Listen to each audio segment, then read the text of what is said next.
Hello guys, तो आज इस वीडियो में हम समझेंगे इन्फ्लेशन के टाइप्स को। इन्फ्लेशन के कौन से टाइप्स होते हैं, तो देखते हैं इसको। तो सबसे पहले तो हमें ये पता होना चाहिए कि इन्फ्लेशन क्या होती है, महंगाई क्या होती है।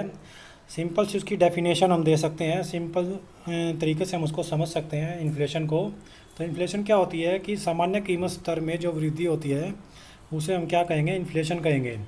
फॉर एग्ज़ाम्पल अगर हम कहते हैं कि आज कोई वस्तु जिसकी कीमत 100 रुपये है, अगर क्या है कि उसकी जो सामान्य जो उसका कीमत स्तर है उसके अंदर अगर मान लिया 6% की क्या है कि वृद्धि हो जाती है, तो वो अगले 1 साल के अंदर क्या है कि उस वस्तु की कीमत 106 रुपये हो जाएगी। तो इस तरीके से क्या है कि ये जो सामान्य कीमत स्तर में वृद्धि हुई है इसको हम क्या कहेंगे, इन्फ्लेशन कहेंगे। अब यहाँ पे बात आती है कि इन्फ्लेशन के प्रकार कौन से हैं, इन्फ्लेशन के टाइप्स कौन से हैं। तो इन्फ्लेशंस के टाइप्स के अंदर हम मेन जो है वो दो तरीके से लेके चलते हैं इसको। तो पहला पार्ट जो आता है वो आता है डिमांड पुल इन्फ्लेशन का। तो डिमांड पुल इन्फ्लेशन क्या होती है, हमारी मांग जनित जो स्फीति है वो क्या होती है, तो वो होती है हमारी वस्तुओं की मांग बढ़ने के कारण जो मुद्रास्फीति होती है। सिंपल सी परिभाषा है कि जो वस्तुओं की मांग बढ़ती है उस वस्तुओं की मांग में वृद्धि के कारण जो होता है, जब सामान्य कीमत स्तरों में वृद्धि हो जाती है वस्तुओं की मांग बढ़ने के कारण, तो उसको कहा जाता है डिमांड पुल इन्फ्लेशन। तो उसे क्या है कि डिमांड पुल इन्फ्लेशन कहते हैं। उसके बाद क्या है कि वस्तुओं की मांग बढ़ने के कारणों में कौन से वो कारण हो सकते हैं जिनके कारण वस्तुओं की मांग बढ़ी है, और उस वस्तुओं की मांग बढ़ने के कारण उन वस्तुओं की जो कीमतें हैं वो बढ़ी है। क्योंकि एक सीमा में क्या होता है कि जो वस्तुओं का उत्पादन होता है वो डिमांड के बराबर नहीं हो पाता है। इस कारण से उत्पादकों को या फिर जो मार्केट को क्या है कि उन वस्तुओं की कीमत बढ़ानी पड़ती है, प्राइस ही उनके पास एक ऑप्शन रहता है। तो इस तरीके से क्या है कि अगर कीमत बढ़ती है मांग बढ़ने के कारण, तो हमारी डिमांड पुल इन्फ्लेशन होती है। और उसके कारण कौन से हो सकते हैं, सबसे पहला होता है जनसंख्या वृद्धि। तो जनसंख्या वृद्धि होती है तो क्या है कि वो डिमांड पुल इन्फ्लेशन का को क्या करेगी, क्रिएट करेगी। क्योंकि जितनी जनसंख्या वृद्धि होगी उतनी ही ज़्यादा डिमांड मार्केट के अंदर बढ़ेगी।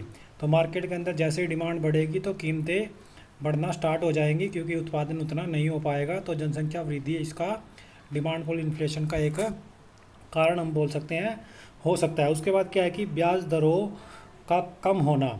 ब्याज दरों का कम होना, इंटरेस्ट रेट जैसे ही कम हो जाते हैं आरबीआई की तरफ से, जो इंटरेस्ट रेट लागू किए जाते हैं, तो अगर वो कम कर दिए जाते हैं आरबीआई की तरफ से, तो बैंकिंग जो लोन देता है, जो लोगों को एक तरीके से लोन प्रोवाइड कराते हैं बैंक, कमर्शियल बैंक, तो वो क्या करते हैं, जब इंटरेस्ट रेट कम हो जाता है तो लोग ज़्यादा लोन लेंगे। और जब ज़्यादा लोन लेंगे तो लोगों के पास जो उनकी क्रय शक्ति है वो बढ़ जाएगी। मतलब क्या होगा कि जो जितना वो पहले अपना उपभोग करते थे वस्तुओं का अपनी आय से या फिर जैसे भी, तो उससे ज़्यादा वो अपना उपभोग क्या करेंगे, बढ़ा देंगे। अगर वो इंटरेस्ट रेट बैंक का कम हो जाता है और वो लोग जो है अगर लोन लेना स्टार्ट कर देते हैं, तो उनकी क्रय शक्ति जो क्षमता है वो बढ़ जाएगी। और क्रय शक्ति क्षमता जैसे ही बढ़ेगी तो मार्केट के अंदर डिमांड बढ़ जाएगी, और डिमांड बढ़ने के कारण उस वस्तु की कीमत बढ़ जाएगी, जो स्फीति का कारण बनेगी। तो ब्याज दरों की कमी भी क्या है कि डिमांड पुल इन्फ्लेशन का एक कारण है। उसके बाद क्या है कि बाज़ार में काला धन की अधिकता। अगर बाज़ार के अंदर क्या है कि ब्लैक जो मनी है उसकी क्या है कि अधिकता हो जाती है, ब्लैक मनी लोगों के पास ज़्यादा हो जाता है तो के बाज़ार के अंदर, तो वो क्या होता है कि इसमें भी जो डिमांड है वो क्या करती है, बढ़ जाती है वस्तुओं की। और डिमांड बढ़ने के कारण क्या आएगी, कीमत बढ़ेगी। तो ये डिमांड पुल इन्फ्लेशन का कारण बनेगा। उसके बाद जो पार्ट आता है, पॉइंट आता है, वो आता है विदेशी पूंजी का अत्यधिक प्रवाह। अगर विदेशी पूंजी क्या है कि अत्यधिक उसका फ्लो होता है, ज़्यादा फ्लो उसका होता है, तो भी क्या है कि हमारी जो डिमांड पुल इन्फ्लेशन है वो बढ़ेगी।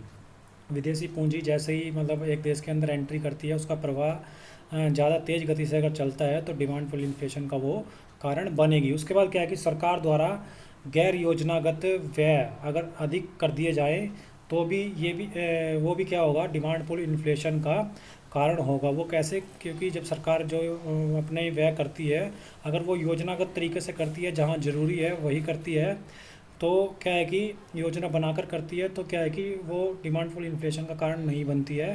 क्योंकि उसमें क्या है कि वो सोच समझ के सरकार क्या है कि योजना के तरीके से वहाँ पे काम करती है। अगर सरकार द्वारा गैर योजनागत व्यय किए जाए, मतलब जहाँ पे जरूरत भी नहीं है, जैसे मान लिया एग्जांपल के लिए क्या है कि कोई पुल बनाना है, और लेकिन वहाँ पे उस टाइम के लिए, उस समय के लिए उस पुल की आवश्यकता नहीं है, तब भी सरकार क्या है कि अपना व्यय बढ़ा देती है, उस पुल को बनाना स्टार्ट कर देती है।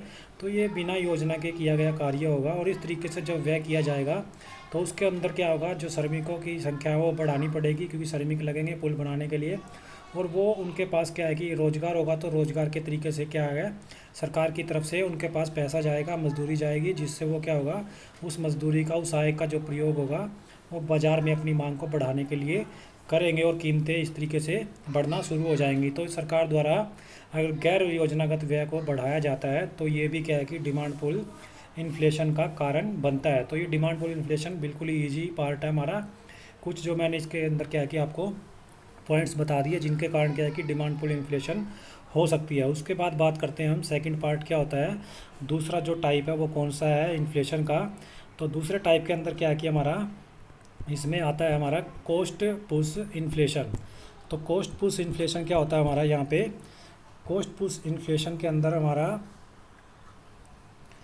वस्तुओं की लागत क्या होती है, बढ़ने के कारण जो महंगाई आती है, वस्तु की लागत अगर बढ़ जाती है तो उसके कारण अगर जो महंगाई आती है उसे लागत जन्य मुद्रास्फीति कहा जाता है। तो ये उत्पादन प्रक्रिया के दौरान होता है, क्योंकि उत्पादन प्रक्रिया के दौरान जो लागतें होती हैं, जो वस्तुओं के लिए रॉ मटेरियल या फिर जो उसके लिए अंदर जो साधन लगाए जाते हैं, land, labour, capital and entrepreneur, अगर उनकी सभी की जो लागत है, उनकी जो मूल्य है, अगर वो बढ़ जाते हैं तो वस्तु का जो कीमत है वो क्या है कि अपने आप ही बढ़ जाती है। तो इसे क्या है कि लागत जन्य मुद्रास्फीति कहा जाता है, कॉस्ट पुश इन्फ्लेशन कहा जाता है। इस तरीके की जो इन्फ्लेशन है ये हमारी प्रोडक्शन जो प्रोसीजर होता है, उत्पादन की जो प्रक्रिया होती है उसमें देखने को मिलती है। लागत बढ़ने के कारणों में क्या है कि कच्चे माल की कीमतें बढ़ना, जैसे मैंने अभी आपको बताया, ब्याज दरें बढ़ना, अगर पूंजी कोई जो है उत्पादक लेता है, उठाता है कहीं से, बैंक से या फिर किसी और से, तो वो क्या है कि उसकी अगर ब्याज दरें बढ़ जाती हैं तो भी क्या है कि लागतें उस वस्तु की क्या है कि बढ़ जाएंगी। और मजदूरी बढ़ने से भी क्या है कि लागत बढ़ती है, श्रमिकों को ज़्यादा मजदूरी देनी पड़ेगी। तो इस कारण से क्या है कि वस्तुएं जो उत्पादन के अंदर तैयार हो रही है तो उनकी कीमतें उनको बढ़ानी पड़ेंगी उत्पादकों को। तो ये क्या है कि ये कारण बनेगी हमारी कॉस्ट पुश इन्फ्लेशन का। ये आप ज़रूर ध्यान रखें, कॉस्ट पुश इन्फ्लेशन हमारा पार्ट किसका है, ये मतलब प्रोसीजर कब होता है, ये प्रोडक्शन प्रोसीजर के दौरान की प्रक्रिया होती है कॉस्ट पुश इन्फ्लेशन। मतलब लागतों के बढ़ने से जो मुद्रास्फीति आती है, वस्तु की कीमतें पहले से ज़्यादा बढ़ जाती हैं लागतों के बढ़ने से, तो वो होती है कॉस्ट पुश इन्फ्लेशन, और ये उत्पादन प्रक्रिया के अंदर पाया जाता है। उसके बाद जो हम कहें तो एक होती है सप्लाई बेस इन्फ्लेशन। तो सप्लाई बेस इन्फ्लेशन क्या होती है, हमारी वस्तुओं व सेवाओं की आपूर्ति बाधित होने से जो महंगाई आती है। मतलब वस्तुएं और सेवाएं क्या होती है, अगर उनकी आपूर्ति जो कंटिन्यू चलती होती है, चल रही होती है, अगर वो उसमें कमी आ जाए, वो किस तरीके से रुक जाए, तो उस कारण से जो महंगाई आती है तो उसे कहा जाता है सप्लाई बेस इन्फ्लेशन। मतलब क्या है कि उत्पादन हो भी रहा हो तो उत्पादन वो क्या है कि मार्केट तक नहीं पहुंच पा रहा हो, किसी कारण से वहाँ पे रुकावट आ रही है, तो इस तरीके से बाधित हो रही है आपूर्ति बाज़ारों के अंदर उस उत्पादन की। तो इस कारण से जो महंगाई आती है, इस कारण से जो इन्फ्लेशन होती है, उसे कहा जाता है सप्लाई बेस इन्फ्लेशन। इसके कारण कौन से हो सकते हैं, परिवहन में रुकावट हो सकती है, रोडों का ख़राब होना हो सकता है, मतलब रोड ख़राब हो जाते हैं, परिवहन में किसी तरीके से रुकावट आ जाती है, क्योंकि उत्पादन को अगर एक स्थान से क्या है कि उत्पादन जहाँ पे लगाया गया है, जहाँ पे उत्पादन हो रहा है, वहाँ से जब मार्केट के अंदर उसको पहुँचाया जाता है उत्पादन को,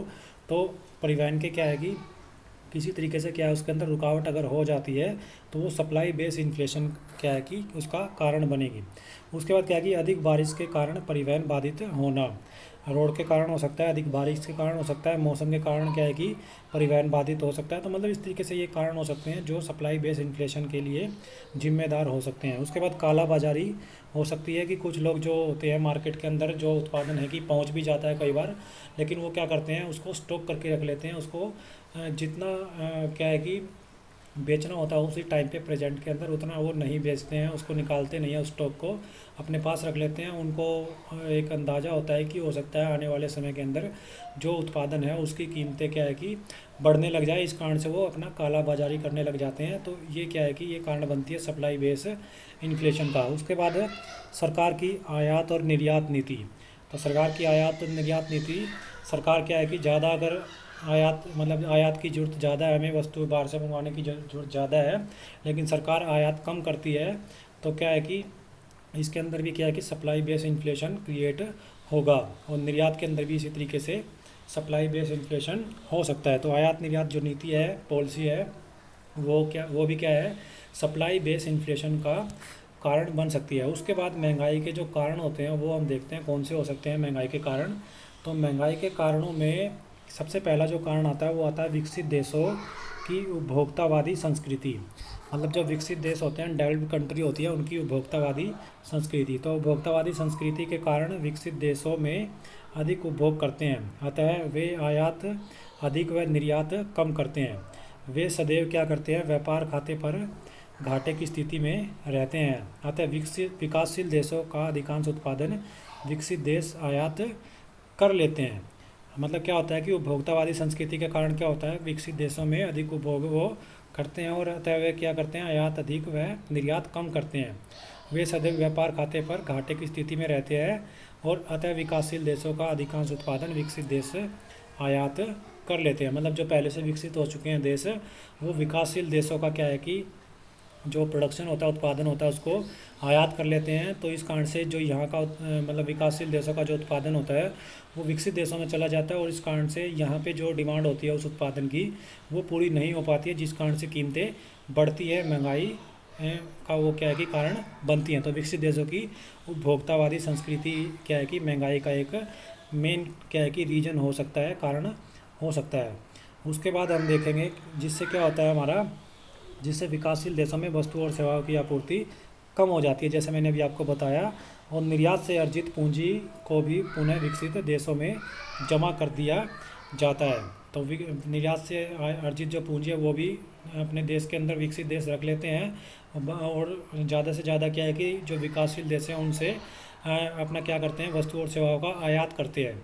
तो क्या है कि विकासशील देशों में जितनी उत्पादन की ज़रूरत होती है वो उनको नहीं मिल पाती है डिमांड के अकॉर्डिंग, इस कारण से कीमतें बढ़ती है। उसके बाद क्या है कि मुद्रा का अवमूल्यन। मुद्रा का अवमूल्यन भी क्या है कि हमारा मेन रीजन रहता है महंगाई का।